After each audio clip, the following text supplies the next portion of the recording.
మీ అమ్మ ఇద్దరు ఎంత బాగా ఎంజాయ్ చేస్తున్నారో ఫోన్లు చూసుకుంటా. ఒక పని చేసేవాళ్ళు కాదు పెళ్లి కాకలకి అయితే. ఇద్దరు ఆమె టీచర్గా పోయి వచ్చి పండుకొని నిద్రపోయేది వస్తానే.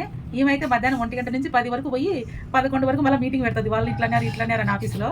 తర్వాత పొద్దున్న లేసాది 10:30కి వచ్చి తల జుట్టు గీరుకుంటూ వస్తుంది. ఏం చేసినావు మమ్మీ అని వచ్చి మళ్ళీ దాన్ని నచ్చినది చేస్తే తింటుంది, నచ్చని చేస్తే మళ్ళీ గునుగుతుంది. మళ్ళీ 12 క్యాబ్ వస్తుంది. మళ్ళీ లంచ్ బాక్స్ తయారు చేసి ఇవ్వాలి.